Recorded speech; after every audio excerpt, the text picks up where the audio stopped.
வணக்கம். இன்று காலை நடைபெற்ற இந்த விமான விபத்தில் மகாராஷ்டிரா மாநிலத்தின் துணை முதலமைச்சர் அஜித் பவார் அவர்கள் உயிரிழந்திருப்பதாக செய்தி வெளியாகியிருக்கிறது. மகாராஷ்டிரா மாநில துணை முதலமைச்சர் அஜித் பவார் பயணித்த விமானம் தற்பொழுது விபத்தில் சிக்கியிருக்கிறது. காலை 8:45 மணி அளவில் இந்த விமான விபத்தானது நடைபெற்றிருக்கிறது. விமான விபத்தில் சிறிய ரக விமானத்தில் பயணித்த அஜித் பவார் உள்ளிட்ட 6 பேர் உயிரிழந்திருப்பதாக தகவல் வெளியாகியிருக்கிறது. பராமதியில் நடைபெறும் தேசியவாத காங்கிரஸ் கட்சி கூட்டத்தில் பங்கேற்க சென்ற பொழுது இந்த விமான விபத்தானது நடைபெற்றிருக்கிறது. அஜித் பவாரின் அந்த விமானமானது தரையிறங்கும் பொழுது இந்த ஒரு வெடித்து சிதறியதாக தகவல் வெளியாகி இருக்கிறது. விமானம் முழுவதுமாக தீயில் இருந்து சாம்பலாகி இருக்கிறது. விமானம் தரையிறங்கிய இடத்தில் நின்று கொண்டிருந்த பொதுமக்களில் சிலர் காயமடைந்திருப்பதாகவும் இந்த தகவலானது வெளியாகி இருக்கிறது. சரத்பவார் அவர்களின் அண்ணன் மகன் அஜித் பவார். மகாராஷ்டிரா அரசியலை பொறுத்தவரை சரத்பவார் ஒரு தேசியவாத காங்கிரஸ் தலைவராக இருக்கிறார். சரத்பவாரின் அண்ணன் மகனும் என்சிபியின் முக்கிய தலைவராக இருந்து பின் தனி அணியாக பிரிந்து மகாராஷ்டிராவின் துணை முதல்வராக பதவி வகிக்கிறார். ஜூலை 2023 அஜித் பவார் கட்சியின் பெரும்பான்மை எம்எல்ஏக்களுடன் பாஜக, சிவசேனா, சிண்டே கூட்டணியில் இணைந்தார்.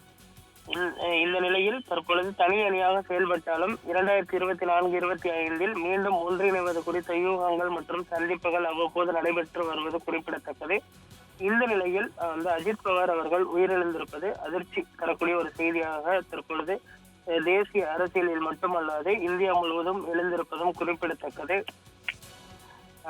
அஜித் பவாரை எடுத்துக்கொண்டமையினால் மகாராஷ்டிரா அரசியலில் நீண்ட காலமாக துணை முதல்வராக பதவி வகித்து வருபவர், ஒரு நீண்ட ஒரு அனுபவம் வாய்ந்த ஒரு அரசியல் தலைவர். அவர் உயிரிழந்திருக்கக்கூடிய இந்த சம்பவமானது தற்பொழுது மகாராஷ்டிராவில் மட்டுமல்லாது இந்தியா முழுவதும் மிகப்பெரிய ஒரு அதிர்வலிகளை ஏற்படுத்தி இருக்கிறது.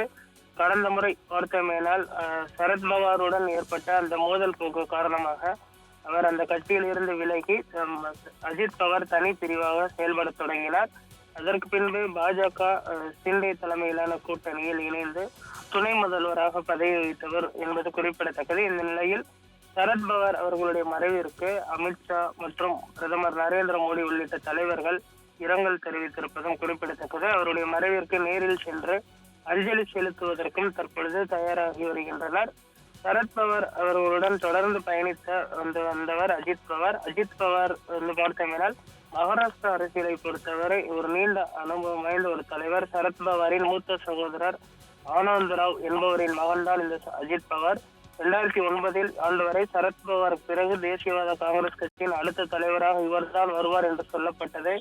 ஆனால் சரத்பவாரின் மகள் சுப்ரியா சூலே அரசியலில் களமிறக்கப்பட்ட பின் கட்சியில் சுப்ரியாவின் கை ஓங்கியது. மகாராஷ்டிராவில் சமீபத்தில் நடந்து முடிந்த தேர்தலில் பார்த்தமையால் ரோஹித் பவாரை சரத் பவார் களமிறக்கினார். தற்போது ரோஹித் பவாரும் எம்எல்ஏ ஆகியிருக்கிறார். சரத் பவாரின் மகள் மற்றும் பேரன் வருகை கட்சிக்குள் அஜித் பவாரின் செல்வாக்கை வெகுவாக குறைத்தது. தேசியவாத காங்கிரஸ் கட்சியில் ரோஹித் பவார் முன்னிறுத்தப்பட்டார். தேசிய அரசியலுக்கு மகள் சுப்ரியா சூலே என்றும் மாநில அரசியலுக்கு பேரன் ரோஹித் பவார் என்றும் சரத் பவார் முடிவெடுத்தார். கட்சியில் தன் முக்கியத்துவம் குறைந்ததை எடுத்து தருணம் பார்த்த சரத் பவாரில் பார்த்தமையால் பிரிந்து அஜித் பவார் தனி அணியாக செயல்பட்டது குறிப்பிடத்தக்கது. இந்த நிலையில் அஜித் பவார் அவர்கள் உயிரிழந்திருப்பது மகாராஷ்டிரா மாநில அரசியலில் மிகப்பெரிய ஒரு அதிர்வலிகளை ஏற்படுத்தி இருக்கிறது. ஏனென்று சொன்னால் துணை முதல்வராக பதவி வகித்து வந்தவர் தற்பொழுது உயிரிழந்திருக்கக்கூடிய சம்பவம் தேசிய அரசியலிலும் எதிரொலிக்கும் என்றும் எதிர்பார்க்கப்படுகிறது.